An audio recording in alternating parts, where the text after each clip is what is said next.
Man, oh man, Nebraska's former defensive coordinator Tony White, now at Florida State, just put college football on notice by upsetting Alabama at home with a phenomenal performance. So in today's video, I'm going to give you my instant reaction. But not only that, did the Huskers make a crucial mistake letting him go? But not only him, another coach who's no longer with us. We'll talk about it along with everything else you need to know. My reactions to the other ball games yesterday. Michigan, they were not as good as what we were expecting. We might have an easier game in week 4 than what people are giving credit for. Iowa, they have a lot of issues. We'll talk about how they performed. A couple other things do we need to talk about. A former Nebraska running back who's balling out, who I wish was still on this team, and so much more. So really quick, if you're excited about football being back, I know I am. Hit that like button. And also listen, if you're a diehard Nebraska fan, if you love this team and you're not subscribed, what are you waiting for? This is the only place you get daily content talking Huskers. It's a no-brainer. It takes 2 seconds. Hit that subscribe button. Thank you so much.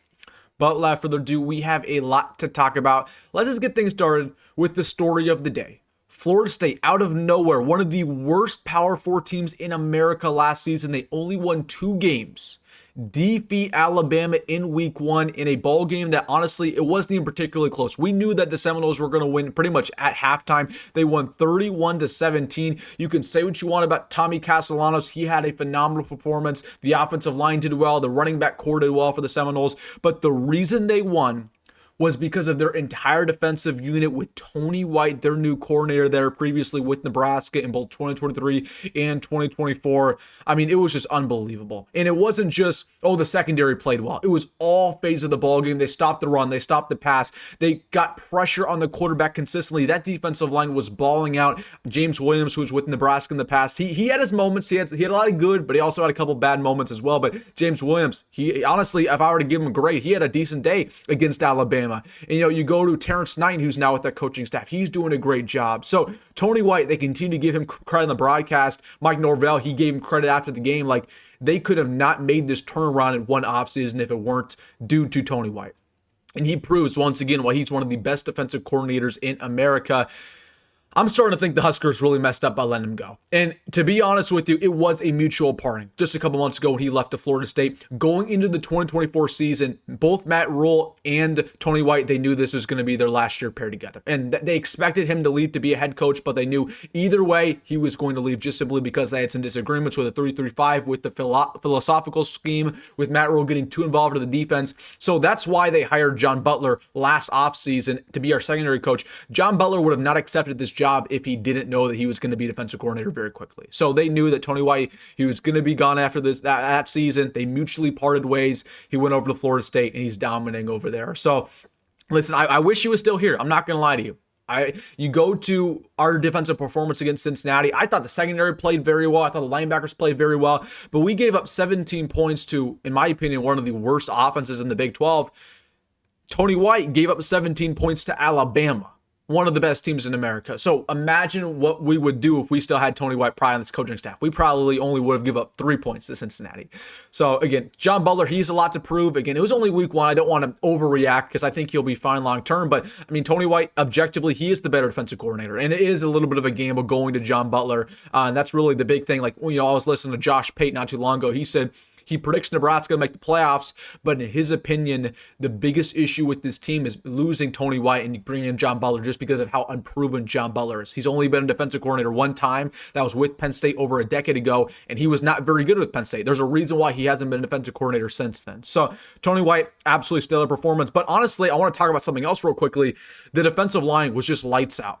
Okay, so you go to Nebraska's defensive line, absolutely terrible against Cincinnati. That was the worst positional group on our team. You go to Florida State with Tony White and, more importantly, Terrence Knighton, and it was absolutely phenomenal. They only had 3 sacks on the day. I don't think that just enough justice. Like, Tyler Simpson was under duress pretty much the entire ball game. So credit over there to Terrence Knighton. That's somewhere in Nebraska. They did not want to let go. They anticipated Tony White to leave, but they didn't anticipate Knighton to leave.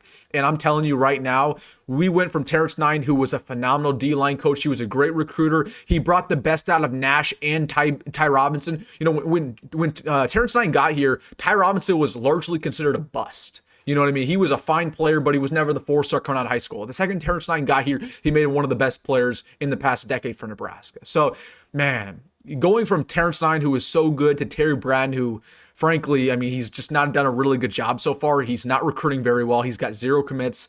He clearly hasn't developed very well and clearly hasn't game planned very well. Again, it's only week 1, so we're not freaking out, but man, I just kind of wish we still had Terrence Stein, this coaching staff, because I'll tell you this right now, we would have not almost lost to Cincinnati if we had either one of those guys. But just want to give you my instant reaction there. Woulda, coulda, shoulda. We got to roll with the guys we have in the coaching staff now. That's college football for you. Coaches leave, but Tony White, man, balling out. I wish him the best of luck. I hope he's head coach very soon because he's proven again why he's one of the best defensive coordinators in the game. So kudos to him.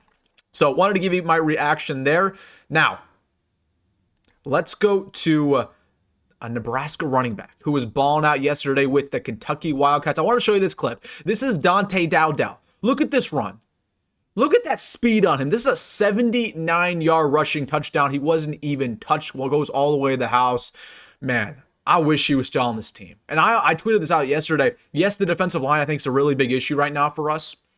I think when it's all said and done, the running back core is going to be a lot bigger one because Emmett Johnson's cool, but you can't have him get 25 carries a game.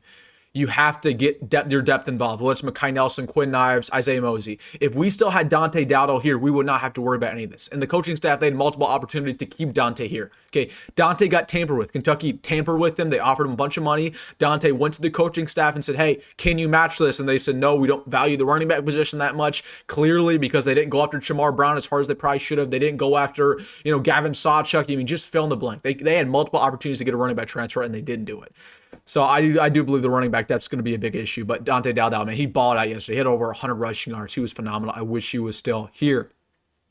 Going over to Iowa. I always hate watching Iowa a little bit. I always got to tune in their games just to make sure they're not doing very good. They did beat Albany. They were down, I believe, 7-3 very early on the ball game. But I was just watching their quarterback because I heard all the hype all offseason that Iowa finally has this great quarterback. They're paying him $1 million, transferred from South Dakota State, Mark Gronowski. He was absolutely terrible. Like, I'm telling you, he might be the worst quarterback in Power 4 football. He only threw for 44 yards. The accuracy was some of the worst I've ever seen. He was rolling out multiple times, and he just underthrew the easiest passes. I mean, there was somebody, I remember they were at the 10-yard line, and there was somebody wide open in the end zone, not anybody within 10 feet of him. And he skipped the ball to him. It was a skip pass. It was so stupid. There was one play where there was a running back out in the flat. It was a check down, and he threw it over his head. It's just crazy. Mark Gronowski, he's terrible. So hopefully he continues to be terrible and going into week 12. And we don't know what Iowa's going to look like when we end up playing him then. He might improve, but I always hate watching Iowa a little bit. They don't got a quarterback. He's terrible. But, I mean, everything else is pretty much expected. Again, they have a great defense. Their running back core is really good. I mean, Xavier Williams is going to be a stud for him. So they got some ballers over there. But wanted to talk about Iowa. And then before we get out of here, I want to have a conversation about Michigan because, of course, this is the next big-time team we play. Akron, that's a W. Houston Christian, that's a W. But everybody's starting to get worried about that Week 4 matchup versus Michigan primetime on CBS 230. I was watching Michigan a lot, and they did not impress me at all. Like, Bryce Underwood was not very good. Granted, it's his first start. He's a true freshman. But really, I mean, you saw some of the physical traits. You saw while he was a 5-star, but he is just not a very smart quarterback. Like, he had a lot of trouble reading the Lobos defense, and that's not a very good team. That's a team, that's, I believe, in the Mountain West. So, listen, I mean, he's not the guy that he probably should be at this point in time. It's going to be interesting to see how he faces against Oklahoma next week. That's a way harder opponent. The running back core, Justin Hayes is going to give us problems. Again, their offensive line was solid, but really, it was a game of missed opportunities for Michigan. I don't think they're coached very well. They had multiple opportunities to completely blow out New Mexico, and they kept giving them chances to, get it close, right? I mean, there were multiple times where, again, this was a one-score game. Going into halftime, it was very close to being one-score game. The Lobos, there were times where it was a 3-score game, 4-score game, 7-point game. Michigan just didn't blow them out. So I do not believe in my heart of hearts that Michigan's a top 25 team right now. Just because I don't think they're coached very well. They clearly are not as good of a team on defense as they should be. They lost all those pieces from last year, Will Johnson, Mason Graham. So their defensive line took a huge step back. So Michigan, just wanted to give you that stats check there. Like, are they a tough team when we play them? Yes, they will be. They will be our biggest test by far. But, should we consider them to be a top 15 team in the country, which they are right now? Absolutely not. Like, I believe they are an easier opponent than what we're giving them credit for.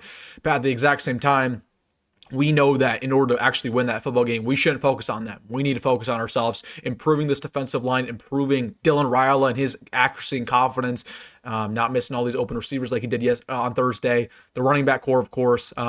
situational play calling on defense, all those things need to get improved rapidly in order to beat Michigan. But I just wasn't really impressed. I just wasn't. I didn't think they were very good. So obviously the big test for them will be next week, and we'll be watching that one extensively. So other than that, it was an interesting day of college football. Kwan Lacey had a really good day. I don't know if you guys saw that. That was a former Nebraska running back commit. He's now with Ole Miss.